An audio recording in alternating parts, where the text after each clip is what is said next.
네, 미국 공화당 대선 후보로 확실시된 트럼프의 외교 보좌역인 왈리드 파레스가 국내 언론 처음으로 연합뉴스와의 인터뷰에서 한반도 구상을 밝혔습니다. 트럼프의 외교안보 기조, 또 한반도에 대한 구상을 전문가와 함께 자세히 짚어보겠습니다. 전현준 동북아 평화협력원장, 이준환 인천대 정치외교학과 교수 자리하셨습니다. 어서 오십시오. 안녕하세요. 네. 이야기 들어가기 전에 외교 책사인 파레스가 밝힌 트럼프의 한반도 구상 얘기를 좀 듣고 이야기 나눠보도록 하겠습니다. That he is not going to accept an aggressive, irresponsible North Korean nuclear threat in the peninsula and against the world.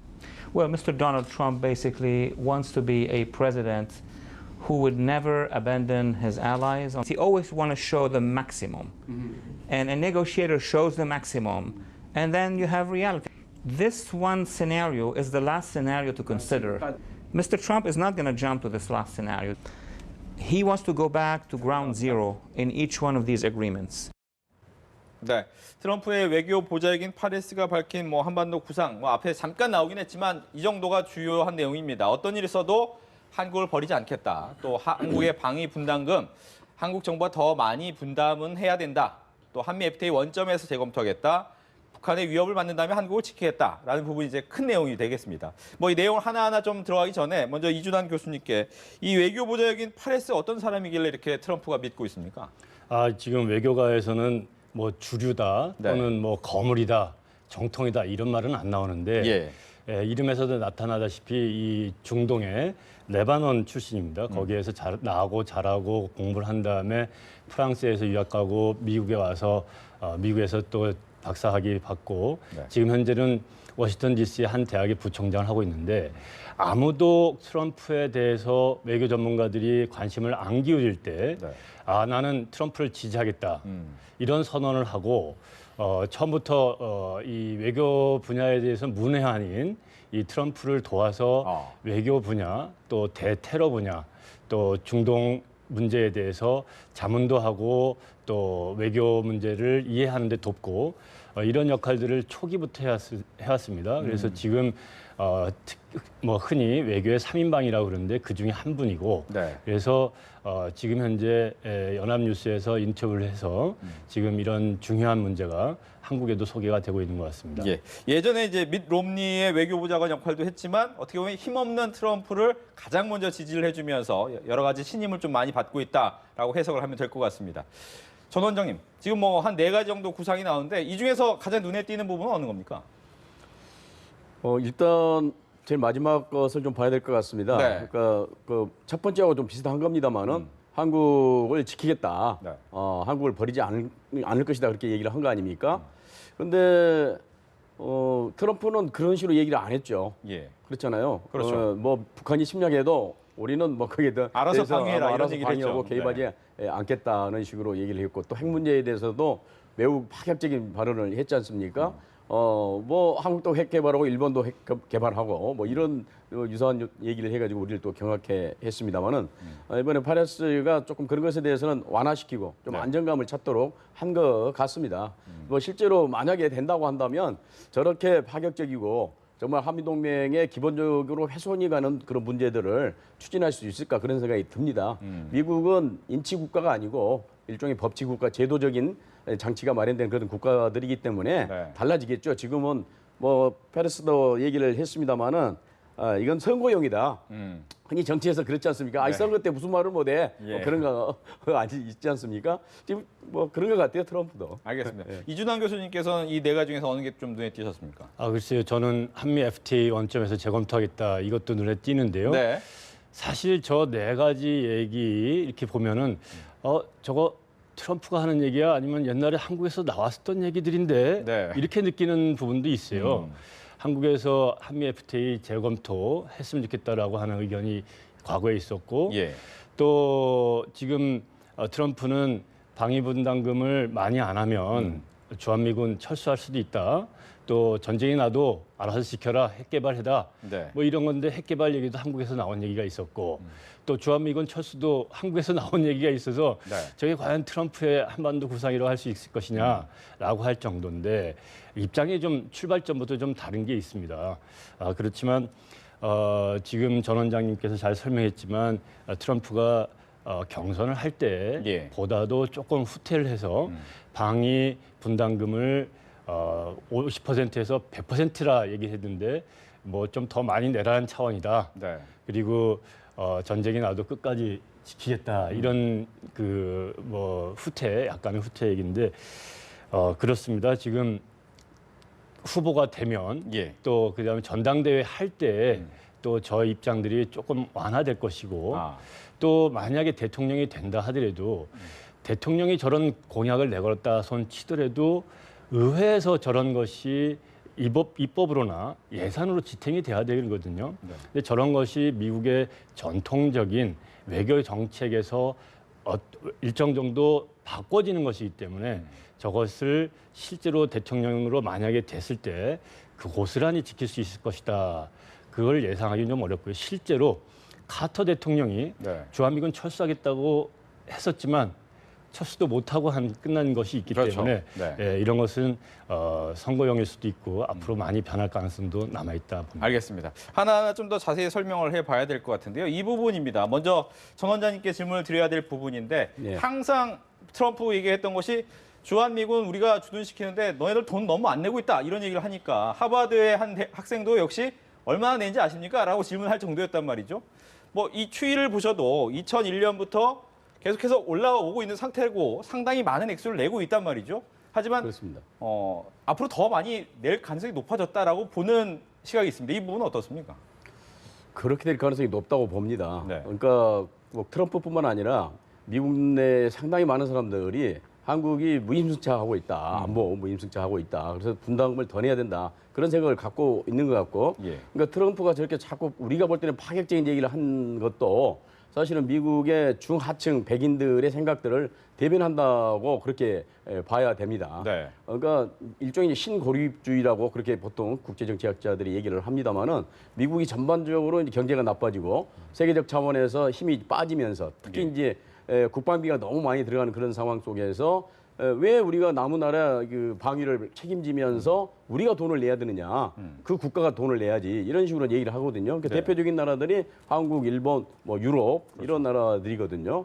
근데 트럼프가 한국 문제에 대해서 잘 몰랐던 것 같습니다. 근데 가면서 아까도 이제 파리스 얘기도 있었습니다만은 자문도 받고 그러면서 이해가 높아진 것은 사실인데 예. 그럼에도 불구하고 너무 적게 낸다는 그런 생각을 갖고 있기 때문에 네. 앞으로 대통령이 만약에 되면은 예. 이 부분에 대해서 압력이 굉장히 세질 것 같고 그것은 이제 나중에 또 우리가 얘기를 해야 되겠습니다만은 전략적으로 접근을 해야 되겠습니다. 네. 이 방위비 문제에 대해서는. 예. 뭐 지금 뭐 우리나라와 일본, 독일 방위비 분담금 비교가 나오긴 하는데 뭐 독일에 비해서는 조금 많긴 하지만 일본은 또 워낙 많이 또 분담을 하고 있습니다. 어느 정도 원하는 걸까요? 미국에서는? 미국에서 일반적으로 그런 것보다는 네. 트럼프 후보가 그렇죠. 트럼프 후보라고 해야겠죠, 여기서는. 지금보다는 더 많이 요구한다 이런 건데 네.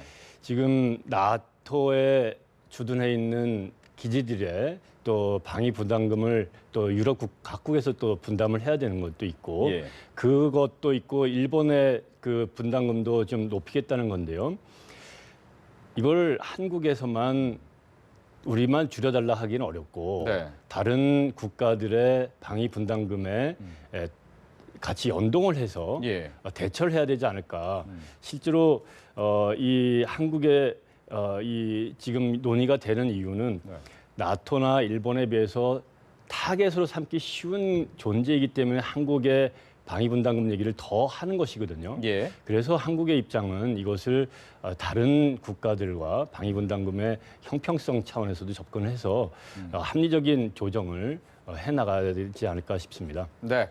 뭐 잠깐 이 부분만 더 짚고 넘어가겠습니다. 아까 전에 이제 액수가 잠깐 앞으로 넘어가서 보여드리면 액수 부분에 있어서 이렇게 큰 차이가 나고 또 별로 차이가 안 나 보이지만 어떻게 보면 GDP GDP 대비율로 보면 우리나라가 상당히 또 많이 내고 있다라는 부분을 확인할 수가 있겠고 또 다른 한편으로는 국방비 대비 분담률도 상당히 많다는 말이죠. 이런 부분을 인지는 못하는 겁니까? 아니면 알면서도 이런 얘기를 하는 겁니까? 정 원장님. 그러니까 알면서도 그런 거죠. 모르겠습니까?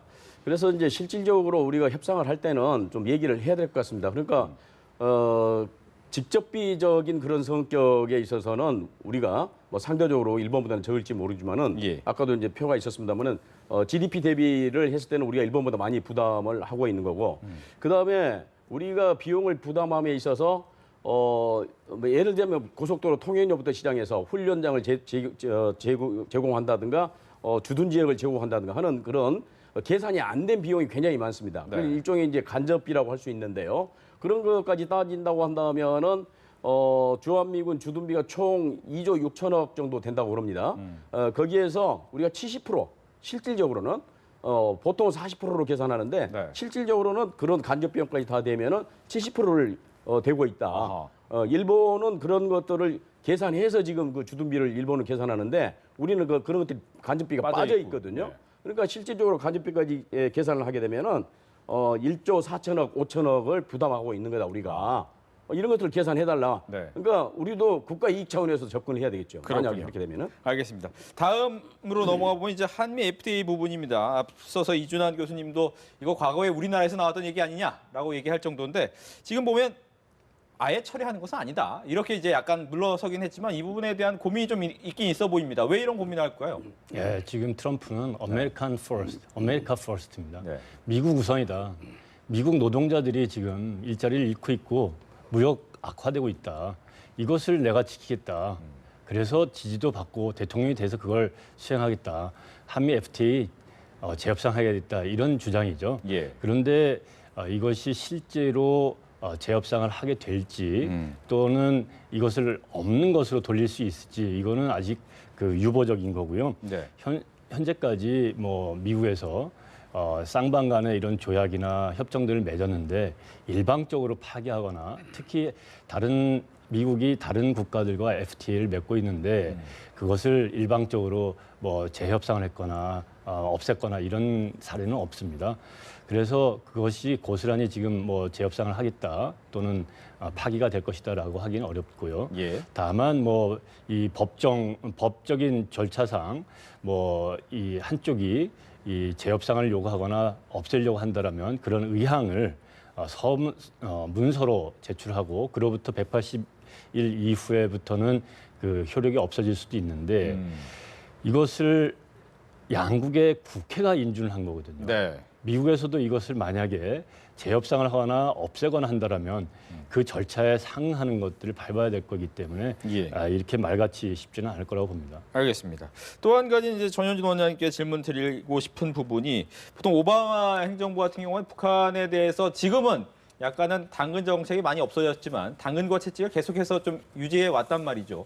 하지만 트럼프 입장에서 현재 얘기를 보면 당근은 전혀 없을 것 같고 오로지 채찍만 갖고서 무언가를 해볼 거 아닌가라는 예상이 드는데 이 부분은 어떻게 좀 예상을 하시는지요? 그러니까 트럼프 얘기만 듣고 있으면은 트럼프가 되면 전쟁 날 것 같아요. 한반도에서. 물론 지금도 참수작전에 대해서는 얘기가 있었습니다만은 예. 트럼프는 뭐 구체적으로 그렇게까지는 얘기를 하지 않았습니다만 필요하면은 중국을 동원해서 김정은을 갖다가 저격한다든가 시해하는 그럴 필요까지 있다고 얘기를 할 정도거든요. 네. 그래서 트럼프 쪽에서 물론 이제 파레스도 얘기를 했습니다만 나온 얘기들을 보게 되면은 일단 한미 동맹을 견고히 하자고 하는 겁니다. 그다음에 그걸 토대로 해서 한미일 공조를 또 철저히 하고 북한에 대한 여러 가지 도발을 방지하기 위해서 세 번째로는 중국이나 러시아를 동원해 가지고 북한을 압박하자는 거고 네. 네 번째는 그것도 저것도 안 되면은 어떤 결의라고 하는 그런 표현을 했습니다. 이건 아마도 결의라는 게 당연히 아니라 무력 공격을 얘기하는 것 같거든요. 그러니까 여기 내용을 보게 되면은 무슨 사탕은 없어요. 예. 강공일변도거든요.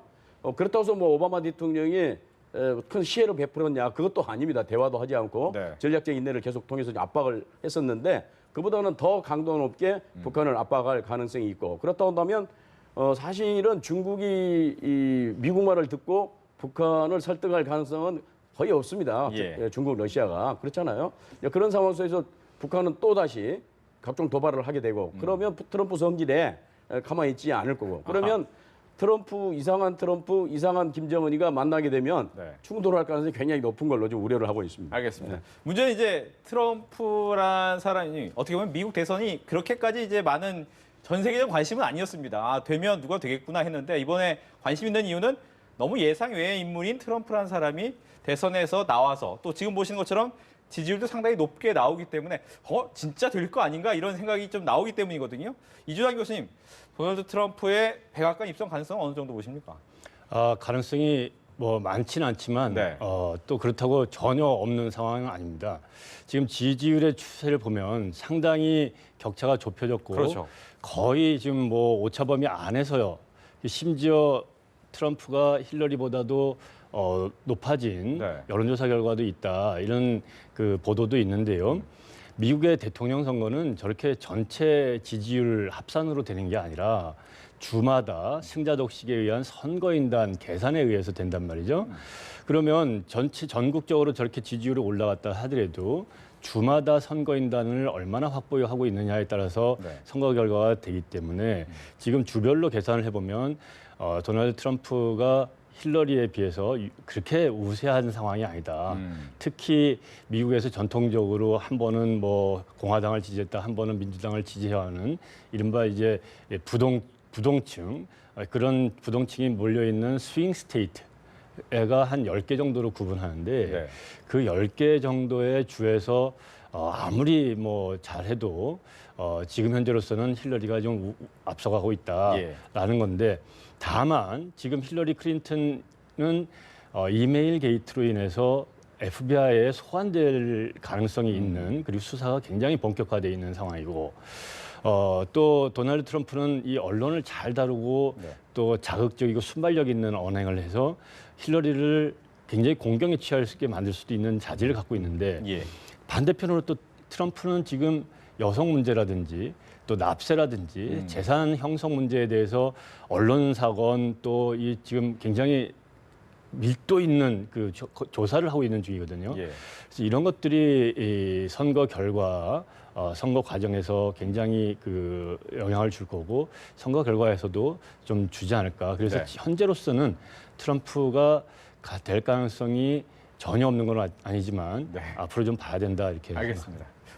원장님한테는 마지막 시간이 없어서 이것만 좀 질문 드리겠습니다. 지금 한미일 예. 북 미사일 탐지 추적 훈련을 이제 하겠다고 했습니다. 예. 계획을 좀 발표했는데 문제는 뭐 우리 입장에서는 이 북한의 미사일 부분에 대해서 좀 해야 될 필요가 있겠지만 중국 입장에서는 이것도 우리 상대로 뭔가 연습하는 거 아니냐 이렇게 생각할 수 있단 말이죠. 이거 어떻게 봐야 될까요? 그렇습니다. 중국은 강력히 항의한 걸로 그렇게 되어 있죠. 당연히. 물론 우리 이제 한미 3국은 이거 탐지 추적이지 요격 훈련은 아니다. 그렇게 얘기는 하고 있습니다만은 중국은 미리미리 쐐기를 박아서 더 발전되지 않도록 하는 그런 반응을 계속 보이는 것으로 생각이 됩니다. 네, 알겠습니다. 이렇게 해서 뭐 한미일 부분에 있는 미사일 부분에까지도 이야기를 해서 좀 이야기를 해드렸습니다. 이렇게 해서 오늘 이슈 저격 얘기는 여기 준비된 내용이 여기까지이고요. 오늘 두 분의 전문가와 함께 미국 트럼프 얘기부터 북한 얘기까지 했습니다. 오늘 얘기 잘 들었습니다.